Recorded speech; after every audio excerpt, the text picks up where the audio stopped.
في الفيديو ده إن شاء الله هنتكلم عن بعض الخطوات المهمة علشان أقدر أخرج الحصر مظبوط من على برنامج ريفت، سواء كنت مسؤول عن إن أنت تعمل الموديل أو لو أنت مهندس كيو اس وهتستلم الموديل من البيم تيم ومسؤول عن إن أنت تخرج الحصر من على برنامج الريفت. فبرضه في بعض الأوامر لازم تاخد بالك منها وتشيك عليها عشان تشوف سواء أنت كنت هتكمل وتخرج الحصر من على الريفت ولا هترجع للي عامل الموديل بحيث إن هو يعدل عشان الحصر يطلع مظبوط. دلوقتي أنا قدامي دي أعمدة وكاميرات، الكاميرات كلها نفس الاسبان والاعمده كلها نفس القطاعات، ولكن لو انا مسكت الكاميرا دي وبصيت على الفوليوم بتاعها هلاقي الفوليوم بتاعها تقريبا متر مكعب. لو مسكت الكاميرا دي هلاقي الفوليوم بتاعها مختلف. 3 كاميرات كل كاميرا ليها فوليوم مختلف عن التاني. طيب ده كان بسبب ايه؟ ده كان بسبب طريقه الموديلنج. لو انا مسكت الكاميرا دي هلاقي ان هي مرسومه من وش العمود لوش العمود، ولو مسكت الكاميرا دي هلاقي ان هي مرسومه من سنتر العمود لسنتر العمود، ولو مسكت الكاميرا دي هلاقيها ان هي مرسومه من اول العمود لاخر العمود. كلهم نفس الاسبان ولكن كل واحده فيهم مطلعه رقم غير التاني. الحل ان انا اعمل سويتش جوين. تمام، يعني الكاميرا دي مثلا انا عملت لها سويتش جوين وشفت الفوليوم بتاعها،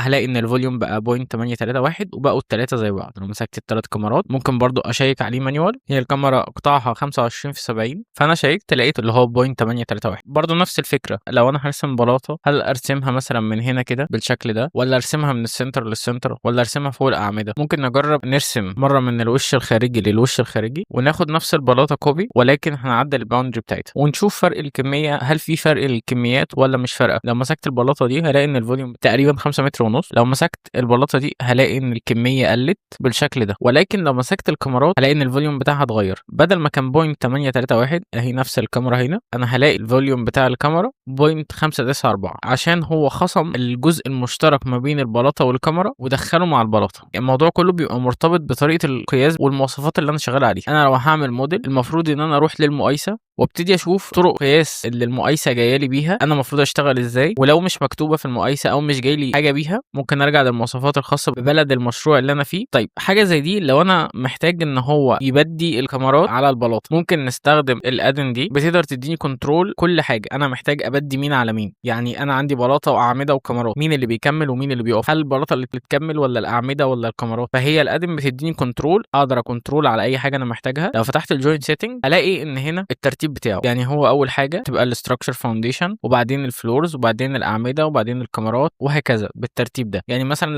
لو انا طلعت الكاميرات قبل البلاطات انا بديت الكاميرات على اي اليمنت تاني وقلت له سيف سيتنج وبعد كده هنا قلت له جوين. لو مسكت البلاطه هلاقي ان كميتها قلت، يعني هي كانت 5.5 بقت اقل من 5.5. ولو مسكت الكاميرا مثلا هلاقي ان كميتها رجعت تاني 0.83. فهو عمل ايه هنا؟ هو خد الجزء اللي كان مشترك ما بين البلاطه والكاميرا، الديفولت بتاع الريفت هو بياخده مع البلاطه. طيب انا محتاج ان هو ياخده مع الكاميرا. بالادن دي انا قدرت ان انا اعمل زي سويتش جوين ولكن ترتيب الكاتيجوري بتاعت المشروع كله. لو مسكت مثلا العمود ده هلاقي ان كميته 0.2 تقريبا، لو مسكت العمود ده هلاقي ان الفوليوم بتاعه 0.171. برضو نفس الفكره، ممكن اغير السيتنج من هنا اخلي الاعمده ليها الاولويه عن اي حاجه تانية وهقول له سيف وارجع تاني اقول له جوين ان فيو. لو مسكت العمود هلاقي ان هو بقى 203. فهي الفكره كلها انت محتاج تبدي مين على مين علشان تقدر تطلع الحصر مظبوط. يعني انت ممكن تجرب في حاجه زي اللي احنا بنتكلم فيها دي، تتاكد ان دي طريقه القياس اللي انت عايزها وتشيك عليها مانيوال، وبعدين تروح بقى للموديل كله في ال 3 دي مثلا بالشكل ده وتقول له جوين ان فيو. برضه في حاجه كمان، لو انا المشروع بتاعي بعد كده هيشتغل 4 دي او انا محتاج اصدره البرامج ال 4 دي واحنا شغالين في ال 4 دي، مثلا لو انا عندي المشروع اكتر من فيز او اكتر من ستيج، مثلا عندي لبشه ابعادها كبيره او بلاطه ابعادها كبيره فمش كلها هتتصب مع بعض، حاجه زي دي في ال 4 دي انا محتاج اتحكم فيها. طيب لو انا عندي البلاطه مرسومه حاجه واحده زي دي وانا مثلا هصب الجزء اللي على اليمين بعدها بفتره هرجع اصب الجزء اللي على الشمال، حاجه زي دي اتحكم فيها ازاي؟ يعني انا لو مهندس وشغال 4 دي وجاي لي الموديل بالشكل ده، هل البيم تيم او اللي عامل الموديل هيرجع ان هو يرسم الباوندري يغير الباوندري دي كلها؟ اكيد لا.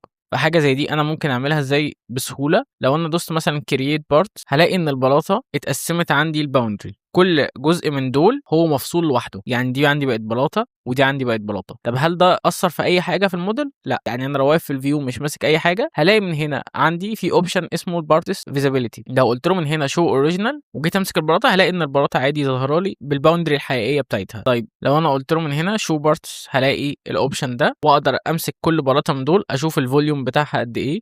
نفس الفكره برضو لو انا عندي اعمده ومحتاج ان انا اقطعها، لو انا عندي العمود طالع من تحت لحد فوق، وانا برضو في ال4 دي انا محتاج اعمل السيميوليشن او انا جاي لي برنامج الزمني ان الاعمده اكيد مش كلها هتتصب مع بعض. فانا على السينكرو مثلا انا محتاج اعمل الترانزيشن بتاعي او الحركه بتاعتي من الفاونديشن للجراوند، وبعدين هصب الجراوند، وبعدين هرجع اطلع من الجراوند للفيرست. لو العمود مرسوم حته واحده انا مش هقدر اعمل دي. ممكن اقدر بقى ان انا اعمل كرييت بارتس، استغل برضو نفس الاوبشن علشان اقدر على برنامج السينكرو ان انا امسك كل اليمنت لوحده او كل بارت لوحده، واقدر اتحكم في السيميوليشن بتاعي من غير ما الموديل يتعاد ولا يبقى عندي اي مشاكل فيه. تمام. فالادم بتاعت الجوين مهمه، وامر كرييت بارتس من الاوامر الكويسه جدا في الريفت.